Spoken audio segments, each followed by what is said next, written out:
Alright guys, this is for you new players to Warcraft Rumble. You guys who are joining from the global launch. This is the only video that you need to watch. If you want to learn about the mechanics in your own time, you want to do the bosses without guides, please just watch this video, because it is some of the most important information that you'll get about advancing in the correct way for Warcraft Rumble.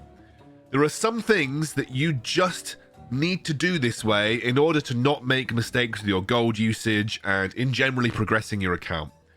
Free-to-play progression is pretty good in this game, but you can make mistakes that will make it harder for yourself in the long run. So the first thing that I'm going to start off with is the grid and gold. Gold is, as you can see on my screen, the biggest resource that you will have available to you. You can click here and see your other resources, but there is a reason that gold coins are the resource that is displayed the first. It is because it's the most difficult resource to get, and it is also the most important resource that you will spend. Now, you can get gold by completing the normal campaign. Every time you complete a new campaign level, you'll get gold rewarded to you.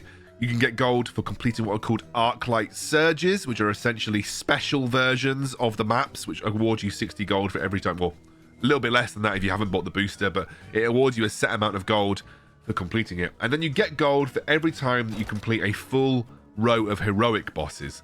Heroic bosses are harder versions of the original bosses, and you need to complete them with a leader from every single faction, and then that rewards you 300 gold per boss. So you can get a lot of gold when you start to do heroics. But trust me, that gold will go very quickly if you don't know what you're doing with it. In terms of spending gold, there is a couple of main ways to spend gold, but ultimately it comes in the form of daily offers. You can buy Arclight energy, and you can also buy off the grid. If you are spending your gold, do not, and I repeat, do not spend it in anywhere else other than the grid, for the most part. There are some exceptions that I'll talk about afterwards. The grid is the only way that you get access to these things called talents, and also these stars that you get to upgrade the rarity of your units. Upgrading of the rarity of your units is really important, because every rarity level that you upgrade them, you get access to a talent slot. And talents completely change how units are played. So it's very important, very, very important that you prioritize gold on the grid and also upgrading units. When you first start, the grid will also offer you opportunities to buy new units. You should do that. Your priority should be to unlock every unit as quickly as possible, because it'll increase your collection level, and we'll talk about that a little bit later, but it'll increase your collection level and make leveling up your units much easier. There may be certain circumstances where you see resources on the daily offers that you want. The only resources that you should be particularly keen on are things like experience and a star level for leaders, or potentially things like these rare cores or these epic cores, or sometimes even legendary cores. I don't even know if they get offered. Do not, and I repeat, do not buy the experience tomes with your gold. They are a waste of money, because experience is much easier to come by through the game on grinding than gold is. You may also want to potentially buy Arclight energy further down the line, but I guarantee you that most of you will not need Arclight energy if you're progressing the game as normal. And so that is my feedback on gold. The grid should be your primary area of spending. It should be there to unlock units, and it should be there to get the rarity level up of units. To get a rarity level up, you need to get 3 of these stars to begin with. So it costs you 270 gold to get each unit up in rarity level. And unless you're spending real money, or you're getting unlocks from the campaign when you've already unlocked all of the units or already unlocked all of the leaders, or from PvP, of course, or maybe guild rewards.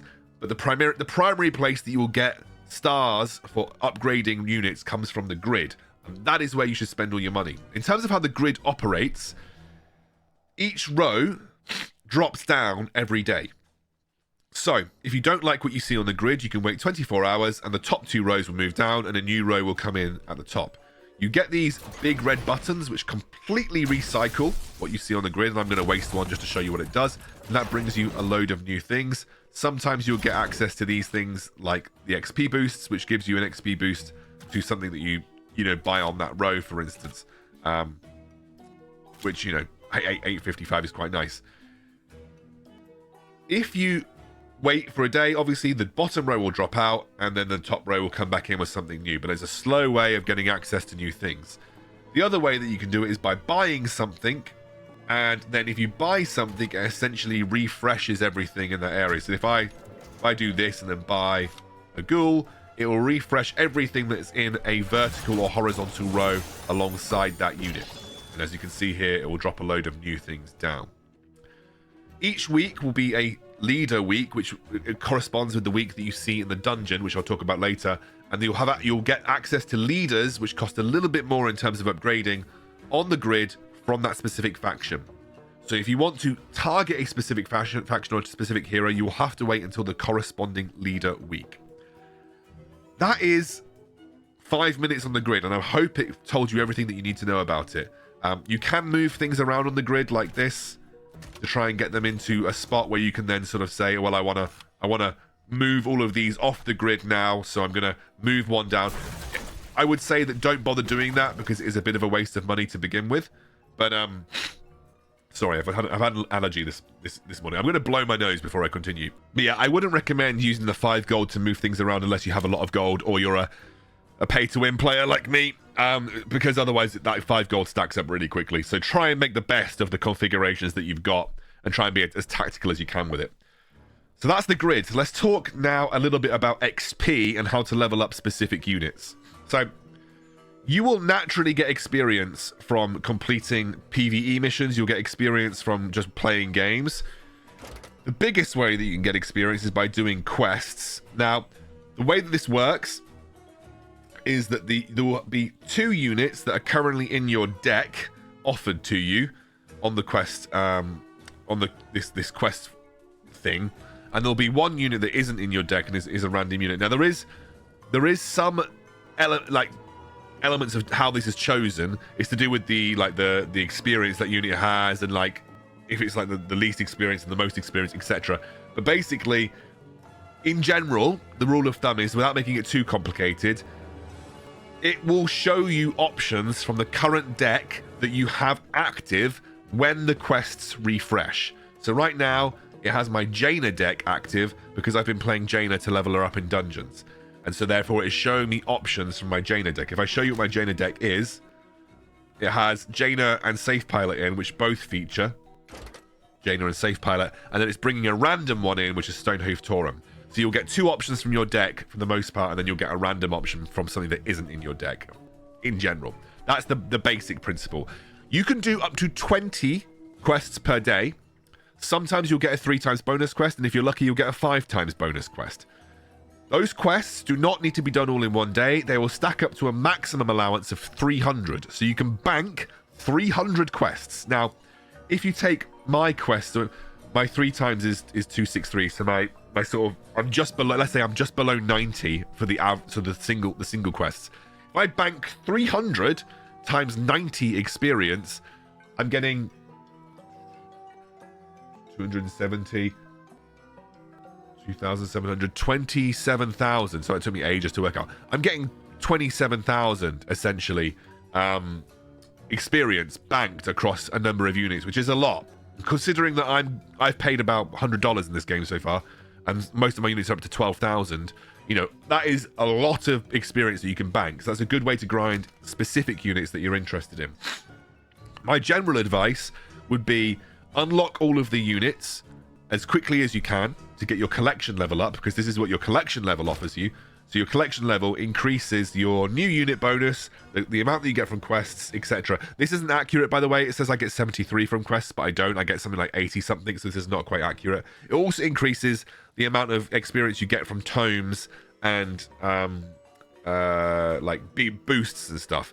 So the quicker you can unlock every unit, the more rewards you're going to reap when you unlock experience tomes through PvP and PvE. So you want to focus on getting as many units into your collection as possible, rather than focusing on the units that you think are good. Once you have all of those units in your collection, or as many of the units as you can in your collection, then you can start looking at units that you want to focus on and leaders that you want to focus on. And I'll talk a little bit about some small examples of leaders and units that you might want to focus on towards the end. I'm going to make a video on talents as well, but I will do that in a separate video. So that's the way you get experience. You get experience also for doing heroics. You'll get, every time you complete a boss in heroic, you'll get an experience tome for the faction that you completed it on. So there's an absolute boatload of experience to be made there. And the other way that you can get experience is via PvP. And PvP is actually very generous with the experience that it gives you. So if you're looking for another way to grind experience, winning a PvP battle grants you a significant amount of experience. And here's a little tip. When you're playing a hero that has 0 honor, the majority of your games are going to be versus bots until about 1,000 to 2,000 honor. So you can get a lot of experience just by playing bots in the very early levels of PvP. It is a great way to level up units, and I would very much recommend that you play PvP on as many heroes as you can to get the free experience that it offers. It's a fantastic way of leveling up units, and they are very generous with the PvP XP given to you for winning a match. And you always get experience for a unit that was in your deck after winning the match. It's random, but you always get experience for a unit in your deck, which is great. It also encourages people to play PvP, which is why I guess they've done it. Talk a little bit. All right, so far we have covered spending your gold in the right places, unit experience, some discussions around the dungeons, and sort of PvE. Now in PvE, I recommend that you push PvE progression as hard as you can and you complete heroics as quickly as you can. You will find that you will start to struggle in PvE, and it's really going to come down to unit levels. That's perfectly normal. It's the ways game. It's the ways game. The game's way of encouraging you to spend. But if you don't want to spend, you don't have to. You can easily grind levels and easily wait it out just by doing quests and PvP, and then sort of trying to find the best possible tactics to fight upwards. As soon as you get access to heroics, you should do them. It will massively boost the experience that you get for your units. And after PvE, we are also talking a little bit about PvP. Now, PvP, your total honor is decided by the top 3 honors of your best leaders combined. So mine combines Baron, Rend, and Blood Mage Thalnos at the moment to give me my total honor. You will need to level up the individual honor of every leader to get towards the top 3 that you've got in order to progress your overall rating. You can progress any of your leaders' rating that you want, but you will be matched based on your leader rating, not on your overall rating. So the further you push an individual leader, the harder it will be for you to compete. That's why you want to spread it out across 3 leaders. So right now, I'm pretty even across Baron, Rend, and Thalnos, so I won't have too much trouble in terms of any of those matching into certain matchups. But obviously, if I'm playing Hogger, I'm going to be matching into Hogger into a much lower range. You get rewards for leveling up in PvP. They're quite generous. You also get a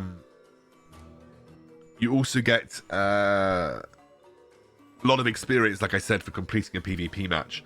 So it is worth doing PvP, even though it can be frightening.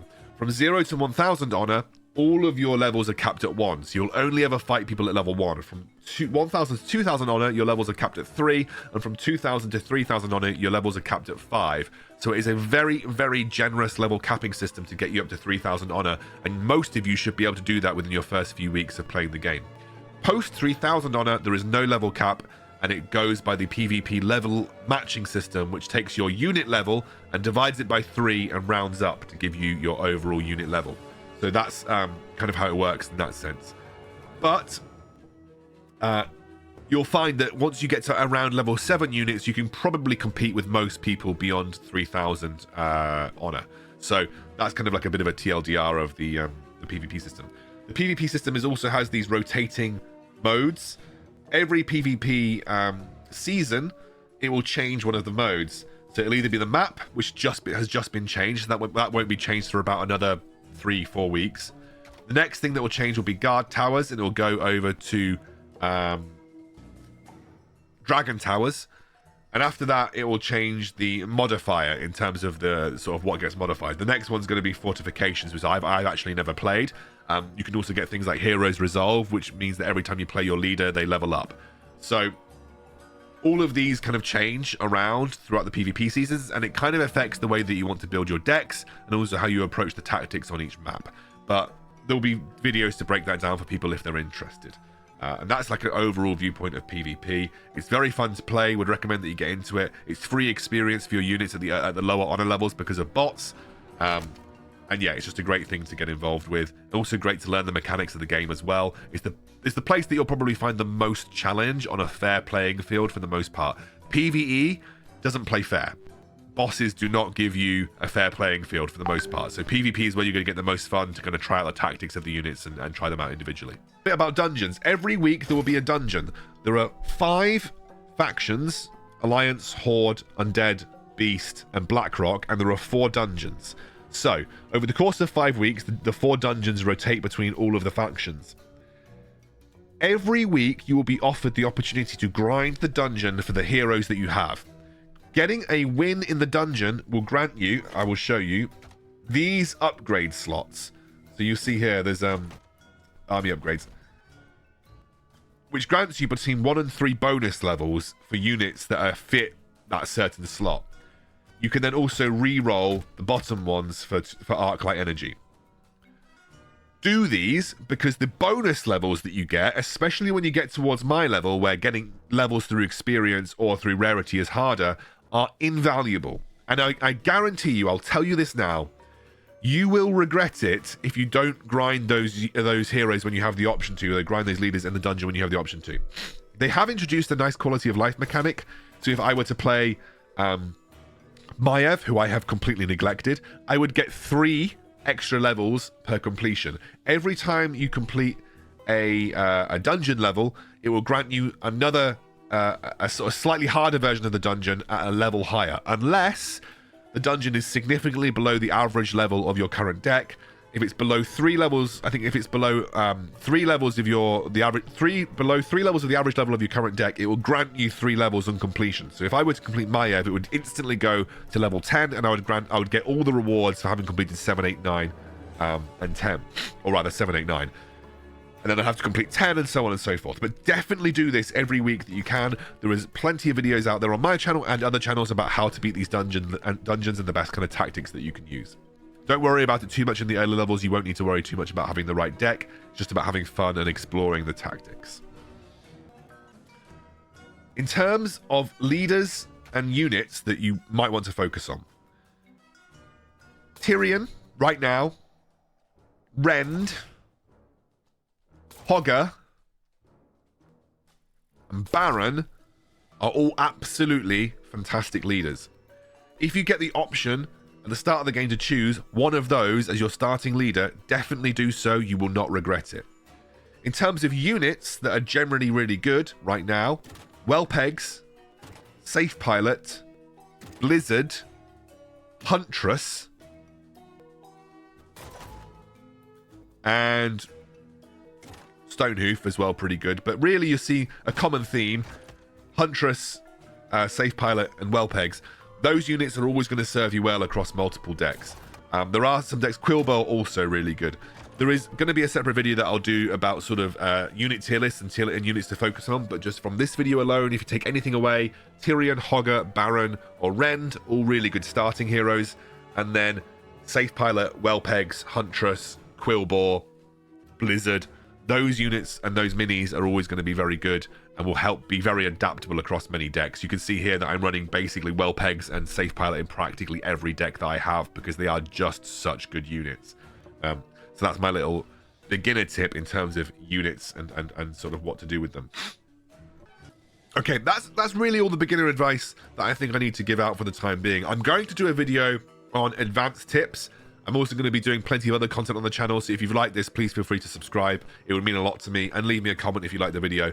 But there'll be an advanced tips video coming out as well, which will talk about in-game combat mechanics, things that you might not know, just things that will help improve your game overall and get you off to the right start with Warcraft Rumble. I hope you enjoyed it, guys.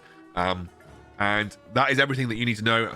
In terms of purchases, just before we go, if you want to spend and you don't want to spend a lot, there is one purchase that I would recommend, and it is the Arclight booster. You'll get it offered to you very early in the game. It is probably what Blizzard considers a fair price for the game if you want to play it at a free-to-play level. it's about 20 euros or $20 or something like that. If you're willing to spend that, it is the best purchase you will ever make, and you never need to make any other, because it'll increase your overall gold gain for the account lifetime forever. But there are plenty of other offers that will pop up. Never, ever, ever buy the coins outright. You will always get offers maybe in the special offer. So here you'll see, special offer. You'll always get offers here, like there's $17.99 for an epic upgrade core and 3,500 coins. If I wanted to buy 3,500 coins outright, I'd spend more than that anyway. So never buy coin refills by themselves. Always wait for a special offer, because you'll usually get better value, or you'll see some of the great value offers here as well. But if you ever want to work out how valuable an offer is, just go down to the coin refills and basically say, okay, one gold coin is worth about 1 pence GBP ish. Obviously the value goes up the more that you buy.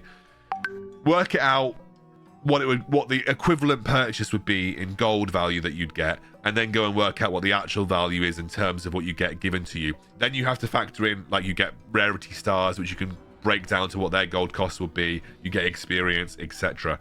So just, if you ever want to make a purchase decision, always base it on the equivalent gold value from the refills, because they are the worst purchase that you can make in the game.